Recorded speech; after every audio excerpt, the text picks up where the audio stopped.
Good morning, grandkids. Before I start reading another chapter of the story I'm writing, I thought I would let you know that I posted again on the blog this morning if you want to go read that. Chapter 10.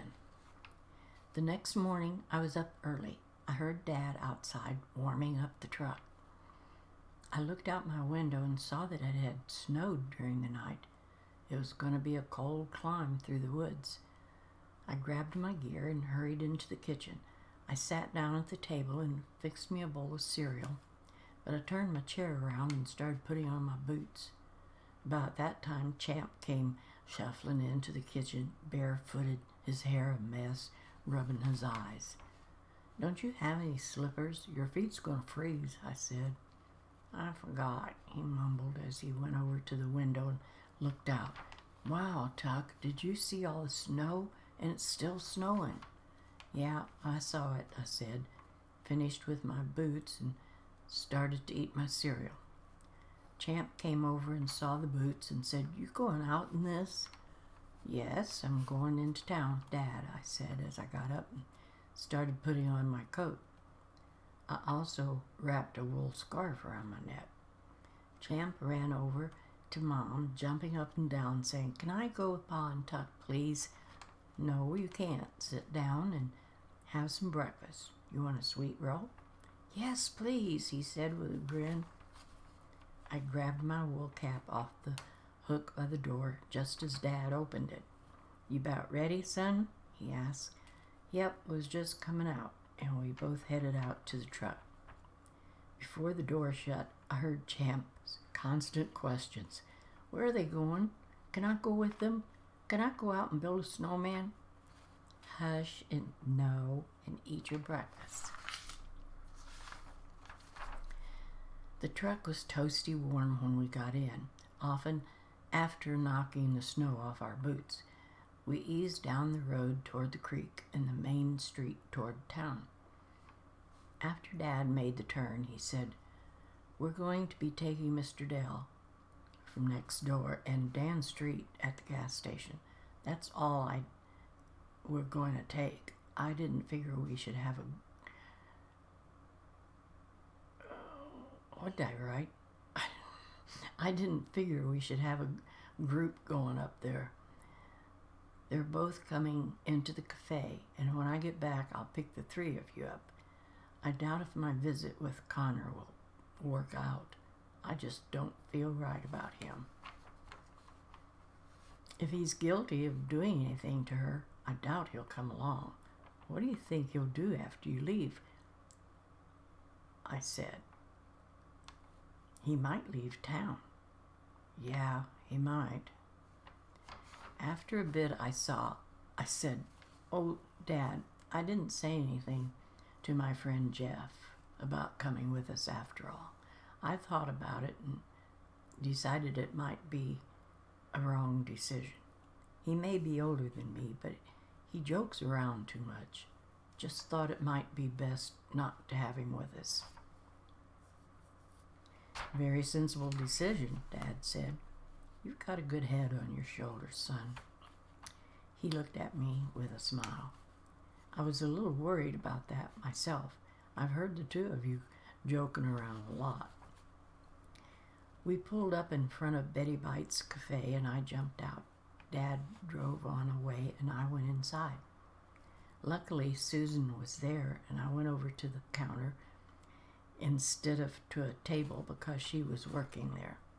I sat on a stool and asked her for a hot chocolate and leaned across the counter as I said it and kissed. "And a kiss," he said. We both grinned. "So how do you like this snow? We'll have to get out and play in it before it melts away." "Yeah," she said. "We could go over to the park and mound the snow up at the foot of the slide, then slide down into it." "That sounds like fun," I said. "When we do, I'll bring Rascal with me. If one of us carries him when we climb to the top, I'll bet he'd have fun sliding down too," I laughed. She moved down the counter to help someone, and I turned around on my stool to check out the room. And about that time, the door opened and Mr. Dell and Mr. Street came in, slapping snow off their coats. They gave a nod of their heads toward me and moseyed over to a booth. Susan took them some coffee and came back to the counter. "So, Tuck, what are you up to today?"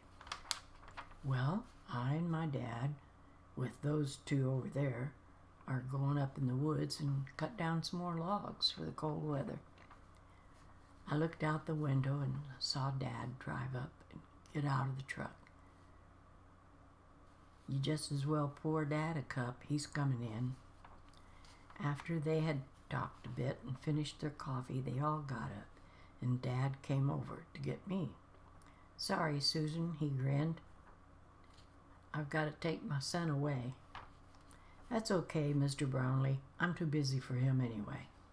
I raised my eyebrows like, what the heck? And we all laughed as we went on outside.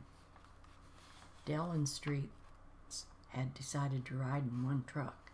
Dad and I got into his truck, and we headed up to the woods. I asked Dad how Mr. Connor acted when he asked to come with us. "Oh, he acted all sorrowful, but he refused to come with us. I figured he wouldn't," he said. We sort of made the rest of the trip in silence, each of us thinking about what we were going to be doing.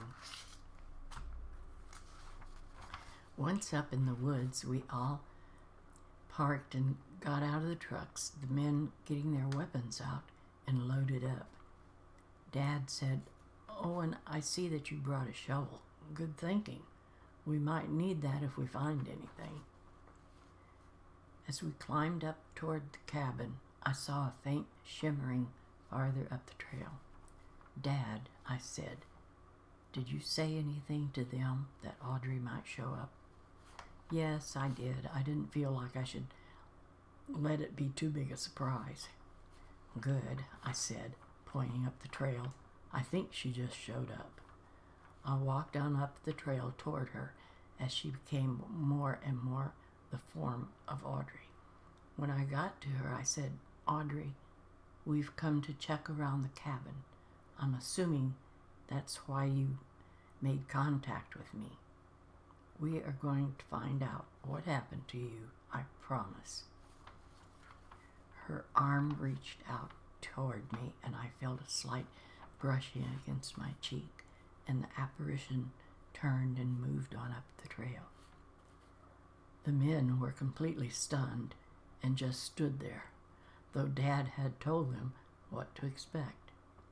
"That is what started this whole thing," I said, and we all turned and headed up the trail after her. "That's the scariest thing I ever saw," Owen Dell gasped. "Me too, for sure," exclaimed Dan Street. We topped the hill and saw the fallen and burned out shack. We walked out of the woods and over to the burned lumber and a couple of walls of the shack still standing. Didn't know what color it had been, but it was all blackened now. "You don't think whoever lived here did something to her, then burned this down to cover up any evidence, do you?" Dan asked. "No," Dad said. "The man who lived here's been long gone. Audrey's only been missing a little over a year." He reached down and picked up some trash. "Looks like someone's been up here, though. Maybe some kids found the place and came up here to mess around." We started walking around the burned-down shack, trying to find whatever Audrey had led us here to find. "Do you think she's wanting us to find her grave?" Owen said. "Well, maybe she was up here with a boy. Maybe there's a basement to this place and they fell down into it. Got killed," said Dan. I looked up and saw Audrey's apparition a yard over from the burned debris. Her arm was pointing downward with a finger pointing where she was standing. So we shall have to see if or what it is that she's trying to show them now. And we will be back next Friday for another chapter. Thank you for being here. I'll talk to you all later. Bye-bye, grandkids.